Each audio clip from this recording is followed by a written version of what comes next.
Sandrine Rousseau nous a rejoint. Bonsoir. Vous étiez dans ce cortège parisien, ça s'est bien passé. Ça s'est très bien passé. C'était, il y avait un monde absolument inouï parce qu'en plus c'était une foule qui est très très dense. Je ne sais pas si on le voit sur les images, mais c'est beaucoup plus dense que les manifestations précédentes. Donc on était vraiment les uns sur les autres. Et oui, c'était très bon enfant. Il y avait vraiment une bonne ambiance et ça faisait même plaisir en fait de retrouver l'ambiance des manifestations. C'est le début de quelque chose aujourd'hui. Ah, je crois, oui. Oui, je crois, oui. Je pense que déjà, ça a été un gros succès. Il y a eu beaucoup de monde. Et puis, il y avait quelque chose de l'ordre de... On sauve quelque chose d'essentiel, là. On parle de l'essentiel, en fait. Alain Duhamel et François-Olivier Gisbert, vous restez encore avec nous quelques minutes parce que pour l'instant, donc on a cette journée réussie, on peut le dire, de mobilisation, de grève. Vous l'avez dit, vous l'avez acté, mais peut-être que le plus dur commence pour les syndicats, pour ceux qui étaient dans la rue, c'est maintenir ce niveau de mobilisation le plus longtemps possible pour faire plier le gouvernement. Alors, ce soir, bien sûr, les syndicats vont se mettre d'accord. Ils se réunissent, Oui, non, mais bien sûr, c'était prévu, ils vont se mettre d'accord. Pour l'instant. La question, c'est effectivement la question de la durée. On sait que c'est un conflit qui va durer des semaines. Il va y avoir... Sauf si le gouvernement renonce. Mais j'ai écouté tout à l'heure Emmanuel Macron, c'est pas absolument l'impression qu'il m'a donnée. Oui, mais enfin, on ne sait jamais. S'il est impressionné par les manifestants et les manifestants. Pour l'instant, il ne l'est pas. Ça va durer des semaines. Il y a beaucoup d'interrogations, il y a beaucoup de facteurs qui vont en compter et que pour l'instant on ne peut évidemment pas deviner parce que on sait que par exemple, selon qu'il y aura beaucoup de jeunes ou pas beaucoup de jeunes, selon que par exemple des étudiants et des lycéens s'y mêleront ou pas en nombre. C'est évidemment, ça change la nature des choses, y compris en matière d'ailleurs de contrôle policier. Est-ce que il y aura des blocages ou pas des blocages? Et si oui, comment seront-ils vécus par les Français? Est-ce qu'il y aura des violences ou pas des violences? Ça, on le sait jamais. Et puis, quel va être l'impact de l'inflation, c'est-à-dire du pouvoir d'achat de gens qui sont déjà aujourd'hui en grande difficulté et qui, évidemment, avec chaque jour de grève, le seront aussi encore plus. Donc, il y a beaucoup de facteurs dont on ne sait absolument pas comment ils vont évoluer. Cela dit, ce qui serait, ce que je ne connais pas en tout cas comme précédent, serait que la loi, en ce qui concerne les retraites, je veux dire, que la loi soit votée et que ensuite elle soit pas appliquée. Ça s'est passé une seule fois? Non, mais c'était pas pour les retraites. C'était pour le CPE. C'était le CPE, c'est-à-dire une forme d'apprentissage. Surtout que je pense que le projet n'est pas de la faire voter en fait, mais de la faire passer en 49.3 ou en 47.1. Donc oui, enfin, probablement de ne pas la faire voter. C'est quand même un détail qui a son importance. Donc en l'occurrence, non, elle n'est pas votée, elle est imposée par le gouvernement. Et par ailleurs, je voudrais juste avoir un petit mot quand même parce que on entend les violences, etc. Moi, quand j'entends la manière dont vous parlez des manifestants, je me dis il est obligé qu'à la fin ça dégénère. C'est-à-dire qu'on ne méprise pas les manifestants et les manifestantes de cette manière-là. Par ailleurs, il y a quand même eu tout un tas de littérature pour expliquer comment on gère des individus violents dans une manifestation, et en l'occurrence pas en répondant par de la violence. Et là, la manifestation était extrêmement bon enfant. Après, je pense qu'il aurait pu aussi y avoir beaucoup plus de monde si des personnes n'avaient pas eu peur d'amener leurs enfants dans le cortège, parce que depuis les Gilets jaunes, il y a une véritable peur de certains et certaines d'amener leurs enfants. Oui, parce que les violences qui ont eu lieu durant les manifestations de Gilets jaunes, il y a eu des violences et donc qui étaient violentes. D'ailleurs, je n'en ai pas vu. Je n'en ai quasiment pas vu d'enfants là dans le cortège, ce qui est rarissime en fait. En réalité. France, simplement, ça va être assez court puisque c'est 50 jours le débat parlementaire. Exactement, c'est ça. Non, mais c'est plus court que les précédentes réformes des retraites. Plus court que d'habitude et qu'effectivement il y aura le 49.3 vraisemblablement.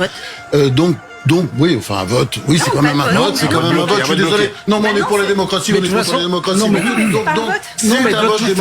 toute façon, on n'en sait rien. Non, mais un 49.3, ça n'est pas un vote là. Je pense que vraiment la gauche a utilisé le 49.3, Rocard l'a utilisé. La droite votera peut-être la réforme. Personne ne gueulait, mais quand c'est Macron, ça devient de la dictature, ou quand c'est Hollande, ça devient de la dictature. Tout ça est grotesque. Bon, mais simplement, moi, j'ai pas de boule de cristal. Effectivement, le temps c'est relativement court. Bon, ce qui est sûr, c'est que la CGT va faire mettre comme d'habitude, les raffineries. Vous avez aussi d'ailleurs un truc absolument génial qui est la fermeture ciblée de l'électricité sur un certain nombre de personnes. Ça, on risque d'avoir ce genre de choses qui peuvent se retourner contre les syndicats. Vous avez également les violences qui risquent de se retourner contre les syndicats, même s'ils n'y sont pour rien. Les Black Blocs, c'est pas eux qui les font venir. Mais enfin bon, on a vu ce que ça commence à salir des causes comme celle des Gilets jaunes dans le passé. Mais je dirais surtout que si le gouvernement tient, et je vois pas tellement comment il peut faire autrement, avec un mélange de détermination et de sérénité, c'est important. C'est-à-dire, en fait, l'histoire, on connaît pas trop l'affaire. La sérénité d'aller en Espagne. Excusez-moi, je termine, s'il vous plaît. La démocratie, c'est aussi d'écouter de temps en temps. La sérénité d'aller en Espagne quand il y a une manifestation comme ça c'est pas la sérénité. En fait. Non, et c'est même un mépris complet. C'était prévu de longtemps. Ça, c'est de la politique politicienne. Peu importe. Il aurait dû annuler son. Il y a une manifestation d'ampleur. Pour me dire excusez-moi, c'est de la politique politicienne. Il y a une manifestation d'ampleur, on va pas en Espagne. D'accord. Donc il fallait qu'il reste là pour regarder BFM, c'est ça? Bah oui. Une bonne idée. Bon, donc, moi, je dirais, le vrai sujet, c'est quand même que le pouvoir, parce que ce genre d'affaires, on voit très bien, souvent c'est un fait divers, une affaire qui est gonflée, qui, fait que tout retombe. Mais donc, il faut que le pouvoir fasse preuve à la fois de détermination, si on sent dans la majorité la moindre faille, à mon avis, ça aidera le mouvement. Et puis de l'autre côté, il faut effectivement de la sérénité par rapport au maintien de l'ordre, ça c'est évident. Juste quand même une chose, si on s'en tient à ce qu'on a vu aujourd'hui, il y a quand même deux messages qui sont majeurs politiquement. Le premier message, c'est qu'on va dépasser le million et donc que la mobilisation est là. Et le deuxième... Oui, c'est pas très inattendu. Et le deuxième, vous le savez, hein. Et le deuxième, c'est que s'il y a nombre, on n'est pas dans le cadre d'une d'une manifestation corporatiste. Exactement. C'est-à-dire qu'on n'est pas dans la défense des régimes spéciaux, des avantages de quelques-uns. On est dans une manifestation qui conteste la réforme des retraites. Donc, il y a eu des manifs de ce genre en Espagne, en Allemagne, avant des grandes réformes. Il y avait largement plus de monde d'ailleurs. Et alors donc voilà, non mais ça n'arrive pas les réformes, forcément. Même en France. Oui, c'est parfois des baroudonneurs. Alain Duhamel. D'un mot, je voudrais rappeler ce qui est. Ne prenez pas vos rêves pour la réalité. D'un mot, je voudrais rappeler ce qui est quand même une des curiosités, mais aussi une des interrogations dans ce conflit. C'est qu'il y a le même pourcentage de Français, donc une forte majorité qui est contre la réforme, et la même majorité dans les mêmes proportions qui pensent que ça passera quand même et que ça se fera quand même. Certaines fermités. Et c'est dans les mêmes proportions exactement. Alors, Sandrine Rousseau sur ça justement. Et c'est intéressant parce que je n'ai pas le souvenir que ça se soit passé jamais auparavant. Un mot sur ça, Sandrine Rousseau, sur le fait qu'effectivement, il y a peut-être une sorte de fatalisme, je sais pas, de la part de ceux qui mais parce qu'on connaît justement la capacité du gouvernement à passer outre toutes les mobilisations sociales. Mais là, ce qui est vraiment intéressant, c'est que juste avant cette manifestation, on ne savait pas si elle serait suivie massivement ou pas. Et précisément, j'entendais beaucoup le mot résignation ou le mot difficulté même à tenir une journée de grève dans des budgets qui sont de plus en plus tendus. Et malgré ça, en fait, les gens se sont mobilisés. Et là, je pense que c'est un message qu'il faut entendre parce que, en effet, en ce mois de janvier, les fins de mois sont vraiment difficiles pour bien des gens qui étaient dans cette Donc le gouvernement doit entendre. Ah oui, là je pense qu'il faut qu'il entende parce que pour que les gens se déplacent en masse comme ils se sont déplacés aujourd'hui, dans les difficultés dans lesquelles ils et elles sont, c'est que vraiment ils ne veulent pas de la réforme. Alors puisque vous parlez de cette masse de manifestants, c'est Élise Phillips qui est en direct des cortèges pour BFM TV. Justement, comment ça se passe, l'arrivée tranquillement, peut-être la dispersion aussi d'ailleurs, Élise. Écoutez, pour l'instant, nous, on n'est pas encore arrivé place de la Nation, donc une partie du cortège est arrivée sur place, mais ici, derrière ce cortège, eh bien, il y a encore beaucoup de monde dans les rues de Paris. Vous pouvez le voir sur ces images de Philippine David. Il y a eu quelques tensions, effectivement, en début de cortège tout à l'heure, mais de notre côté, on n'a pas vu tout ça. On a vu simplement une manifestation très bon enfant. Vous le voyez sur ces images, il y a beaucoup de monde, des drapeaux, des gens qui chantent des chants, quelques fumigènes de temps en temps, mais globalement, c'est très bon enfant. La manifestation, elle est partie il y a maintenant plus de 4 heures. On a eu du mal à avancer à certains endroits parce qu'il y avait énormément de monde, une foule assez compacte, plusieurs dizaines de milliers de personnes qui sont encore dans les rues. À ce moment-là, on a croisé en fait beaucoup de catégories socio-professionnelles assez différentes, des jeunes, des retraités, des pompiers, des familles, des gens qui nous ont dit aussi que c'était la première fois qu'ils venaient manifester ou alors que ça faisait longtemps qu'ils n'étaient pas venus manifester, mais que pour cette cette réforme, eh bien ils sont dans la rue aujourd'hui. Si le gouvernement de son côté s'attend à une manifestation, à une mobilisation qui ne durera pas dans le temps, eh bien ici au contraire, tous les gens que nous avons rencontrés nous ont dit qu'ils étaient prêts à continuer à se mobiliser plusieurs jours, plusieurs semaines si c'est nécessaire pour que le gouvernement recule sur certains points sur cette réforme. Élise Phillips avec Philippine David en direct donc de la manifestation et de ce cortège qui est encore loin d'être arrivé au terminus, place de la Nation. Ce qui est impressionnant, c'est effectivement des manifestants qui sont là depuis plus de 4 heures et qui ne sont toujours pas arrivés à place de la Nation. Il y avait en fait 2 cortèges à un moment donné, tellement il y avait de monde. Le premier cortège est arrivé, place de la Nation. D'ailleurs, on voit les images à la Nation. C'est la dispersion pour ce cortège. Le deuxième n'est toujours pas arrivé, puis Corbet. Donc c'est quand même la démonstration que c'est une mobilisation réussie. Et selon des sources policières, on est capable de dire sur BFM TV qu'il y avait aujourd'hui plus d'1 million de personnes dans les rues. Oui, et ce chiffre est important parce que la référence que tout le monde a en tête, à la fois côté syndicat et côté gouvernement, c'est la première grande manifestation contre la précédente réforme des retraites, c'est-à-dire en décembre 2019, la réforme à points qui était différente.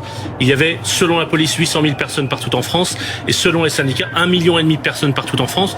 On verra les chiffres qui seront annoncés tout à l'heure, mais il serait pas surprenant que la police annonce 1 million, 1,2 million et que les syndicats, je serais très surpris qu'ils annoncent moins de 2 millions.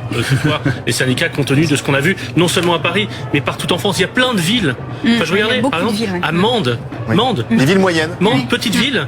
Il y avait, je crois, un 6e ou un 7e de la population de la ville qui était dans la rue. C'est énorme. Le maire de Rouen témoignait tout à l'heure de la mobilisation dans sa ville. C'est exceptionnel. Donc pas seulement les grandes capitales régionales, et on a vu beaucoup de monde à Nantes. À Nantes, par exemple, juste un chiffre. Comparaison toujours avec 2019. 2019, je prends que les chiffres de la police. Moins de 20 000 manifestants selon la police en 2019. Là, aujourd'hui, 25 000 selon la police. Vous voyez bien, il y a presque un quart de plus. Voilà. Et donc, c'est la mobilisation de 2019 qui était massive, avec peut-être un tiers ou un quart de plus. C'est énorme. Madame Rousseau. Oui, ces chiffres sont quand même conséquents et ce qui est flagrant, c'est que ça s'est déroulé partout sur l'ensemble du territoire. Et je pense que la motivation pour aller manifester chez ces gens était le fait que la retraite est comprise par bien des gens et particulièrement ceux qui ont des métiers difficiles comme une récompense d'un dur labeur, comme quelque chose qu'on a gagné en fait. On a gagné un droit à la retraite après avoir travaillé si difficilement toute sa vie. Et là, c'est comme si ce que l'on avait gagné légitimement, cette récompense à laquelle on avait droit, eh bien, partait en fumée par une réforme qu'on ne comprend pas.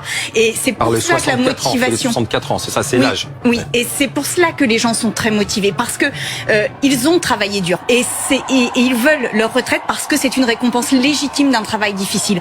Et le mépris en fait de cette réforme qui consiste juste à décaler l'âge, eh bien, c'est un mépris aussi pour les gens qui ont donné tant à. Mais pour l'instant, Benjamin Duhamel, on a quand même l'impression que ça ne changera rien dans les heures qui viennent. Emmanuel Macron s'est exprimé depuis l'Espagne. Il dit qu'il est déterminé, que cette réforme a été démocratiquement présentée, validée. Il espère d'ailleurs que les manifestations se feront sans débordement ni violence. Et c'est le cas pour le moment à Paris et en province. Mais donc, voilà, que va-t-il se passer maintenant ? En l'état, les chiffres définitifs vont être scrutés. Comment imaginer une seule seconde que le chef de l'État dise quelque chose de différent que, au fond, de rappeler les raisons pour lesquelles il considère qu'il est légitime. Après, ce qui est intéressant, c'est les discussions qu'on peut avoir en coulisses. Il y a ceux qui sont, inquiets par la force des images. Il y a ceux qui, au contraire, soulignent, par exemple, que les taux de grévistes sont plutôt un peu moins importants qu'ils ne l'étaient en 2019. Notamment à la SNCF. À la SNCF, également dans la fonction publique d'État, même si dans la fonction publique territoriale et hospitalière, c'est un peu supérieur. Il y a ceux qui tablent sur le fait que, de toute façon, dans les prochains jours, les choses sont susceptibles de s'essouffler. Mais là où on parlait beaucoup de la question des capteurs de la majorité pour être capable de savoir, de mesurer quelle allait être cette mobilisation, c'est vrai qu'il y a quand même une forme de sidération, le mot serait très excessif, mais une forme de surprise face à des images qu'on n'avait pas forcément anticipées du côté du gouvernement, même si en l'état on ne voit pas ce que le chef de l'État ou d'autres pourraient dire. Philippe Corbet. Première réaction du gouvernement par la voix d'Olivier Dussopt, le ministre du Travail, qui s'est exprimé il y a quelques minutes sur l'antenne de RTL. Il parle d'une mobilisation importante. Il dit que pour l'instant, évidemment, il n'a pas les chiffres définitifs qui seront communiqués par le ministère de l'Intérieur. Il le dit, nous le savions que c'était un sujet particulier en France, qu'il y ait à l'intimité, à la peur du vide, les périodes de repos. C'est un sujet très sensible. Il est normal qu'il suscite des inquiétudes. Il faut écouter les messages qui sont dans les cortèges, mais il continue à dire, comme le disait le président de la République hier au Conseil des ministres, qu'il faut, je cite, continuer à expliquer, à convaincre. Et donc, ce que laisse entendre Olivier Dussopt, tout en reconnaissant une mobilisation importante, ça n'est pas que la réforme est mauvaise ou qu'elle est injuste ou jugée injuste par les Français, mais qu'elle n'est pas comprise par les Français. Oui, plus il l'explique, plus ça monte plus le mécontentement monte dans les sens. En réalité, depuis une quinzaine de jours maintenant, les ministres sortent les uns après les autres et font la pédagogie. Et d'ailleurs, Olivier Dussopt sera ce soir sur notre antenne pour répondre aux questions. Donc la pédagogie va continuer. Or, on est obligé de constater quand même que depuis que la pédagogie a commencé, le rejet est de plus en plus important. Plus ils expliquent, plus les gens disent dans les sondages qu'ils sont. Donc ça c'est la première chose. Deuxième chose, personne ne sait sérieusement ce qui va se passer dans les jours et a fortiori les semaines qui viennent.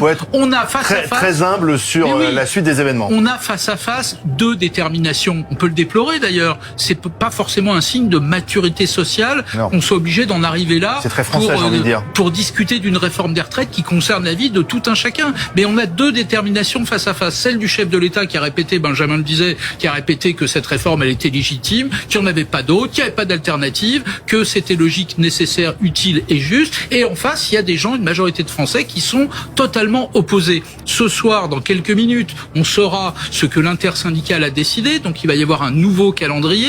Et ce calendrier, en fonction des mobilisations, à la fois dans la rue, des taux de grève, des mobilisations qu'il va y avoir, honnêtement, bien malin celui qui peut dire aujourd'hui que le bras de fer est déjà gagné d'un côté ou de l'autre. Personne n'en sait rien. Personne ne peut dire comment un conflit social peut déboucher. Et même, je vais vous dire, même si la loi a été votée, il n'est pas sûr que le conflit social s'arrête après le vote de la loi.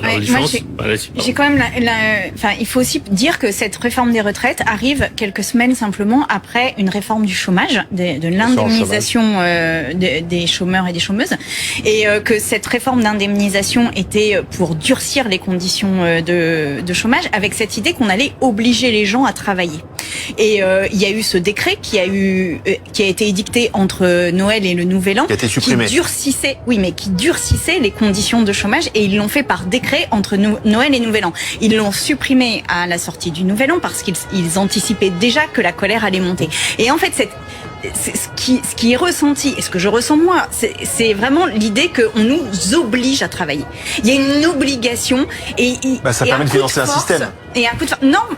Si, parce que tout repose sur le travail. Non, précisément pas. Et c'est ça le sujet, c'est que en fait, toutes les études qui sont sorties montrent que les Français et les Françaises seraient d'accord pour augmenter de 1% maximum les cotisations patronales, voire un peu les cotisations salariales, et que en fait il faut donner le choix aux Français et aux Françaises. Et en plus, j'ajoute, parce que je suis écologiste, que ce modèle qui nous oblige à travailler pour uniquement produire, pour uniquement faire la croissance, en plus nous envoie dans le mur sur le plan climatique. Travailler, c'est polluer. Aujourd'hui, travailler, c'est polluer.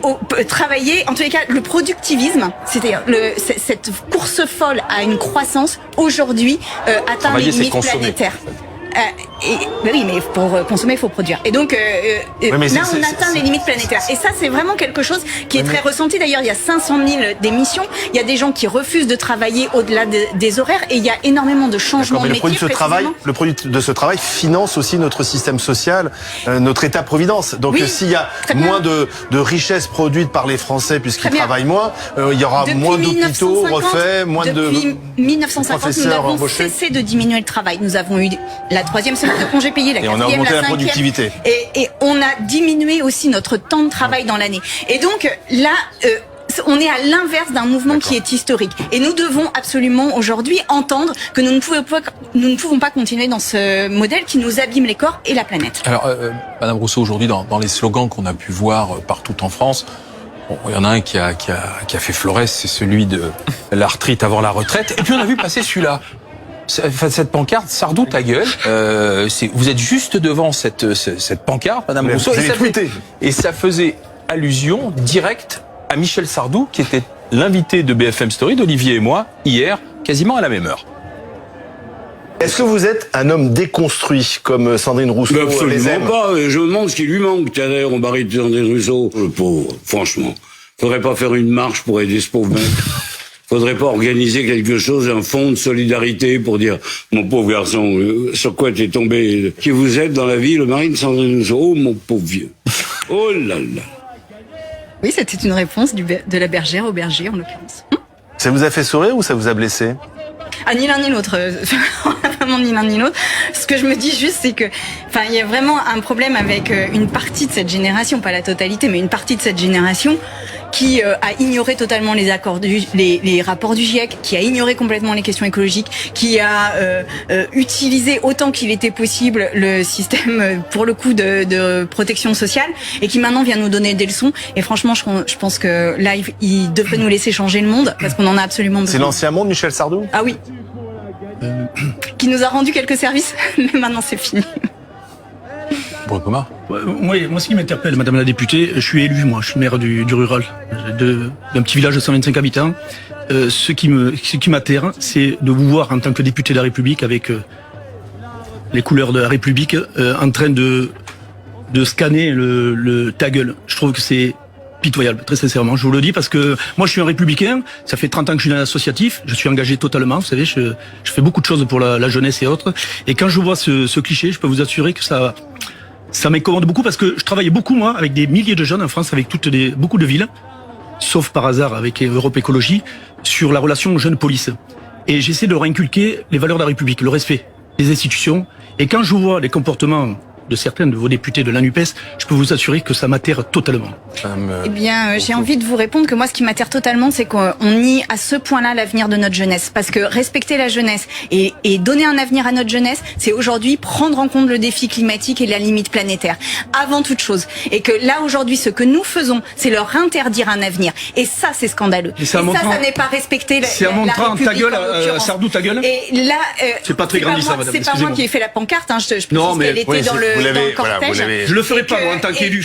En tant que maire, je me permettrai pas de faire ça. Il n'a pas fait la pancarte, c'est une photo. Et que par ailleurs, oui, je pense que aujourd'hui, nous avons un problème de blocage d'une société qui ne veut pas évoluer et qui ne veut pas entendre ni la question sociale ni la question climatique. Et pourtant, nous en avons besoin. Petite indication, le dirigeant de la CGT, Philippe Martinez, annonce que les 2 millions de manifestants vont être dépassés. Donc on aura un chiffre des syndicats de l'intersyndicale tout à l'heure plus précis, mais selon le dirigeant de la CGT, les 2 millions de manifestants vont être dépassés. On peut rappeler qu'au début de la manifestation parisienne, il avait dit, en constatant la réussite des rassemblements partout en France ce matin, il avait annoncé que le million allait être dépassé. Eh bien, Philippe Martinez, à 18h30, dit que donc les 2 millions vont être dépassés. Il faut préciser qu'on aura un chiffre aussi de la préfecture de police. Oui. Et on aura un chiffre du cabinet Occurrence, cabinet indépendant, utilisé par plusieurs médias, dont BFM TV. Ce seront des chiffres parisiens seulement, en Occurrence, vers 20h, je crois. Et il est important de comprendre que pour bien comprendre ce chiffre de 2 millions de personnes, selon le responsable de la CGT, il faut rappeler que la grande manifestation, la grande journée de mobilisation contre la précédente réforme des retraites, en décembre 2019, avait rassemblé 800 000 personnes partout en France selon la police et 1,5 million selon les syndicats. Donc on a sûrement dépassé 2019. Selon la CGT, c'est un quart de plus. On a certainement et sûrement dépassé 2019 et j'ai sous les yeux, parce que si on fait des comparaisons historiques pour essayer de voir, les chiffres de la mobilisation, du premier jour de mobilisation en 2010 contre la réforme Woerth, Fillon-Sarkozy, et on était entre 2 500 000 et 3 millions de manifestants selon les syndicats et 1 120 000 manifestants selon la police. Donc en réalité, sans doute le bon étiage est celui-là. 2010, c'était le 7 septembre 2010, réforme Woerth, Fillon-Sarkozy, plutôt que celle de 2019, réforme qui avait été très contestée dans la rue. Passait de 60 à 62 ans. Et qui passait de 60 à 62 ans, plusieurs journées à plus d'1 million de manifestants, 14 journées en tout. Mais, in fine, une loi qui était entrée en vigueur. J'ai envie de dire ça, Sandrine Rousseau, c'est que, effectivement, en 2010, malgré ces millions de manifestants plusieurs semaines de suite, la réforme était passée, Sarkozy n'avait pas cédé à la rue. Macron va s'en inspirer, forcément. Oui, on sent bien que Sarkozy est une source d'inspiration pour Emmanuel Macron. Moi, je dis juste à Emmanuel Macron, là, la situation n'est plus tout à fait la même que celle de 2010. Et je pense, pourquoi je pense particulièrement que les universités sont aussi des lieux aujourd'hui qui pourraient véritablement entrer dans le cortège, parce que les conditions de vie des étudiants sont absolument pitoyables. On le voit avec les files d'attente dans les bourses alimentaires. Et par ailleurs, les universités sont exsangues, elles n'ont plus de moyens. Et je pense que là, il y a quelque chose de l'ordre d'un avenir presque vital pour ces jeunes qui se jouent. Et donc, je pense vraiment qu'on est dans une situation... Ils n'étaient pas dans la rue, les étudiants, donc ils pourraient rejoindre les prochains cortèges. un blocage, voire une espèce de grève générale, Madame Rousseau? Ah oui, moi je pense que les universités pourraient rentrer dans le cortège et je pense que plus on sera massivement dans la rue et plus on bloquera, plus on aura des chances d'obtenir l'arrêt de cette... Vous comprenez que des gens qui nous écoutent, par exemple, qui ont des enfants qui sont lycéens, ne souhaitent pas que leurs enfants, quoi qu'ils pensent par ailleurs de la réforme des retraites, ne souhaitent pas que leurs enfants aillent défiler dans la rue, prennent des risques éventuellement et soient très peu de lycées bloqués aujourd'hui. Possibilité d'expansion de ce mouvement, y compris au lycée. Mais ce que j'ai envie de dire aux parents inquiets pour leurs enfants, et moi-même j'ai des enfants qui sont étudiants et qui pourraient très bien être concernés par ce que je viens de dire, mais ce que je dis à ces parents, c'est attention, là vraiment... L'avenir de vos enfants est en jeu. L'avenir de vos enfants est en jeu. Donc, vous avez pris soin d'eux, vous les avez aimés autant qu'il était possible de les aimer. Aujourd'hui, pour leur fournir un avenir, il faut prendre en compte la question climatique et la question sociale. Oui, et donc, vous ne pouvez pas les laisser en déshérence comme ça, et en déshérence presque philosophique de leur avenir. Ça n'est pas possible. Juste on écoutera tout à l'heure évidemment la prise de parole de l'intersyndicale, mais je ne serais pas étonné que symboliquement, il fasse référence non pas aux manifestations de 2010, mais à celles de 1995. Parce que évidemment l'issue n'a pas tout à fait été la même. 2 200 000 manifestants disaient les syndicats à l'époque, 1 million disait la police. On va pas être très loin de ces chiffres-là en réalité. Et évidemment symboliquement, les syndicats préféreront sans doute parler de 95 plutôt que de 2010. Nous sommes en direct de l'Assemblée nationale avec le député de Paris, porte-parole du groupe Renaissance au Palais Bourbon, Benjamin Haddad. Bonsoir monsieur le député. Vous avez entendu ce chiffre de mobilisation important. Comment allez-vous réagir dans la majorité? Qu'est-ce que vous devez faire alors face à cette contestation? Vous avez raison, c'est une mobilisation importante, on s'y attendait, on l'entend, on le respecte, hein, on comprend qu'il y ait des oppositions, c'est un effort collectif qu'on demande aux Français de travailler tous un peu plus longtemps pour équilibrer, pour financer notre système de retraite. Mais je crois qu'il faut qu'on continue de dire la vérité, d'être honnête et de prendre nos responsabilités. Aujourd'hui, on a un système de retraite qui est un système par répartition, de solidarité intergénérationnelle où les actifs cotisent pour les retraités. On a un rapport entre les actifs et les retraités qui a beaucoup changé ces dernières décennies. Il était de 4 pour 1 en 1960, de 2 pour 1 il y a 20 ans. Aujourd'hui, c'est 1,7. On vit plus longtemps. Le COR, le Conseil d'orientation des retraites, nous explique que on va accumuler 500 milliards de déficit sur 25 ans. Eh bien, il faut qu'on trouve les moyens d'équilibrer, de sauver, de préserver et d'améliorer notre système de retraite. Le président de la République s'y est engagé dans sa campagne présidentielle. Donc nous, on continuera de prendre nos responsabilités pour sauver les retraites actuelles et puis pour sauver les retraites aussi des générations futures. Même si le mouvement s'ancre dans le temps, même si la mobilisation est toujours là, cette réforme passera de toutes les manières. Ça, c'est le message que vous faites passer ce soir. C'est une réforme qui est absolument essentielle. Donc nous, on prend nos responsabilités. On a eu un dialogue avec les mouvements syndicaux, avec les groupes d'opposition ces derniers mois qui a permis de faire des progrès sur la question de la pénibilité, des carrières longues, avec la possibilité de partir plutôt à 58, 60, 62 ans pour ceux qui sont rentrés à 16, 18 ou 20 ans sur le marché du travail, sur les inégalités entre les hommes et les femmes, pour promouvoir aussi l'emploi des seniors, la retraite minimum à 1 200 €, 85% du SMIC pour 2 millions de Français. Nous, on est ouvert à ce dialogue, mais en même temps, il faut aussi dire la vérité.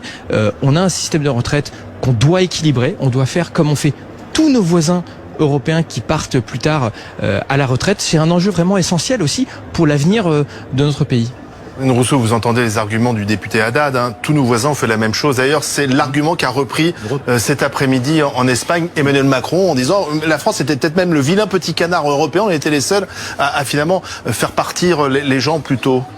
Alors déjà, je vois pas en quoi c'est un argument, et puis parce que tous les autres ont un système social qui est différent de nous, tous les autres ont un hôpital qui est différent de nous. Le système par répartition, il est à peu près partout. Non, c'est pas vrai. Non, c'est pas vrai. Il y a plusieurs pays en Europe qui ont juste une base et le reste en capitalisation, etc. Donc non, c'est absolument faux. Et par ailleurs, moi, je trouve vraiment que cet argument de dire c'est nécessaire, en fait, c'est renvoyer quelque chose de technique à ce qui relève de la vie des gens. Et c'est jamais parler de travail, jamais parler de conditions de travail, jamais parler de la manière dont en France on a par exemple le rapport au travail. Plus haut taux, oui, mais en France on a le plus fort taux d'accidents du travail, de mort au travail.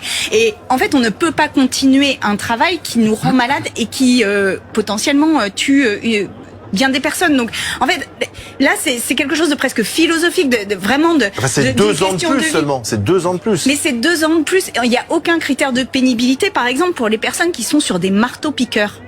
Il n'y a pas de reconnaissance du burn-out en maladie professionnelle. Et donc, en fait, c'est 2 ans de plus, peut-être. C'est 2 ans de trop.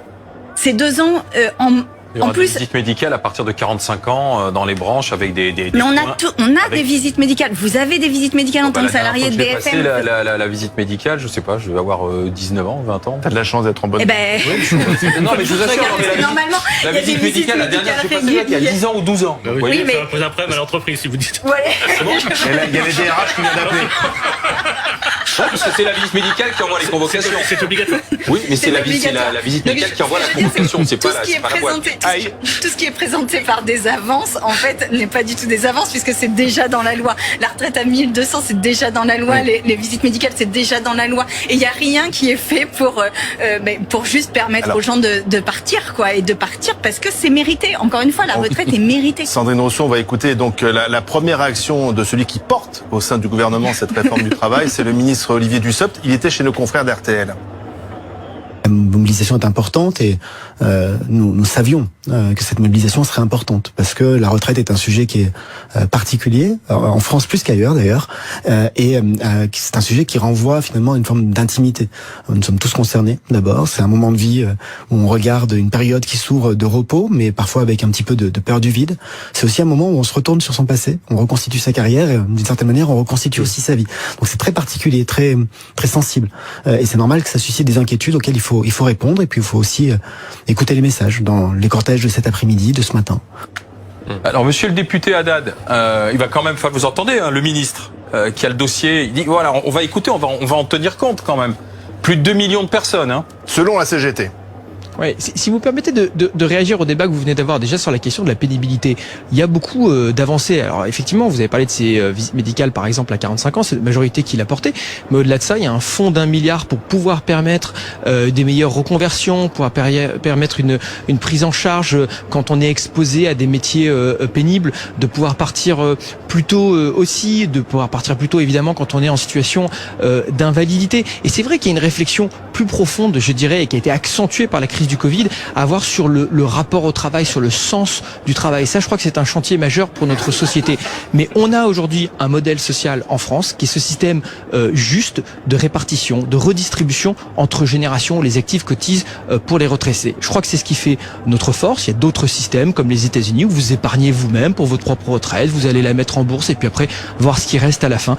Nous, on n'a pas fait ce choix collectif, mais il faut le préserver, il faut être capable de continuer à le financer. On peut pas juste dire qu'on va laisser la dette et le déficit aux générations futures, ou qu'on va baisser les pensions de nos retraités, ou qu'on va alourdir une fois de plus le coût du travail avec l'impact que ça va avoir sur le pouvoir d'achat, sur le chômage.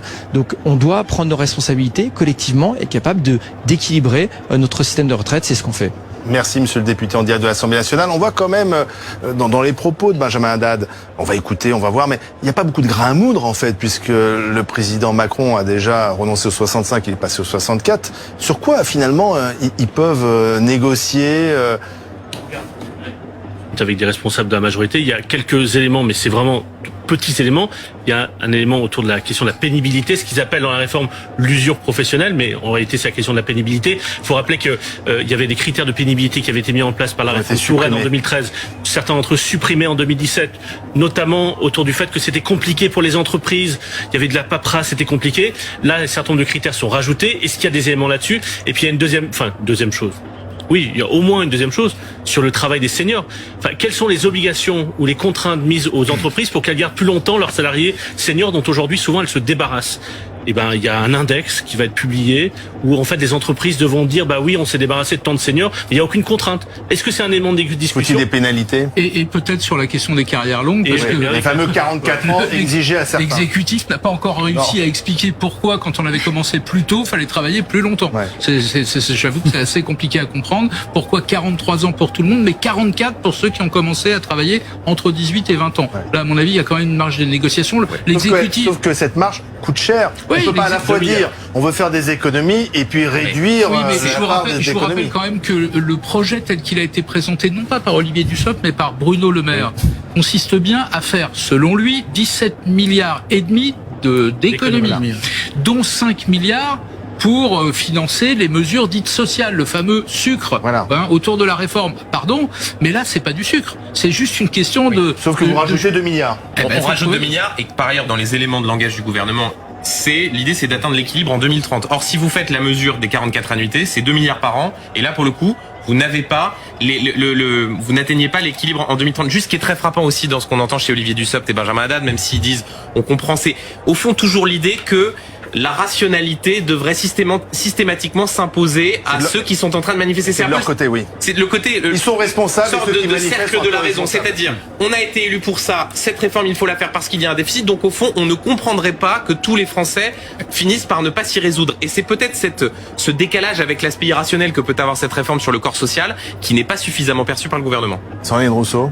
Oui, il y a une chose qui n'est pas dite dans la réforme des retraites et qui me semble très importante de poser là, c'est qu'à chaque fois que vous dites économiser 12 milliards, par exemple, en décalant l'âge ou à 17 milliards en décalant l'âge, ce qui n'est pas dit, c'est que vous augmentez les dépenses sociales de maladie du tiers de cette somme. C'est-à-dire que si vous faites une économie de 12 milliards, alors vous avez 4 milliards de plus de dépenses invalidité, incapacité, arrêt maladie, etc. Plus l'indemnisation chômage. Plus l'indemnisation chômage et plus le RSA, parce que certains seront et certaines seront au RSA. Donc en fait, il y a vraiment il y a un coût social. Le coût social, il y a un coût même pour les finances publiques. Et évidemment, cela se traduit. Je rappelle que l'espérance de vie en bonne santé aujourd'hui est à 64 ans. Donc l'âge de 64 ans est aussi symbolique puisqu'il dit, en fait, à partir du moment où vous ne serez plus en bonne santé, c'est-à-dire vous ne serez plus en capacité de travailler, juste à ce moment-là, vous aurez le droit de ne plus travailler. On voit pas bien comment à l'Assemblée, Sandrine Rousseau, ça peut bouger parce que vous voulez que cette réforme soit abandonnée, le gouvernement veut la maintenir, donc on voit pas très bien comment le travail parlementaire pourrait améliorer les choses. Non, mais c'est pour ça que la mobilisation dans la rue est très importante. C'est dans la rue que ça va se passer. Ah ben je pense pas au Parlement.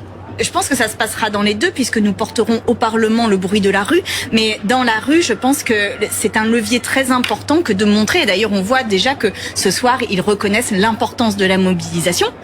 Disons que peut-être c'est un premier pas vers J'ai pas compris là. Je veux dire, vous allez faire en sorte d'améliorer la réforme au Parlement. Vous allez tout faire pour qu'elle ne soit pas votée. C'est pas tout à fait la même chose. Ah non, on va tout faire pour qu'elle ne soit pas votée. Donc vous ne chercherez pas à l'améliorer.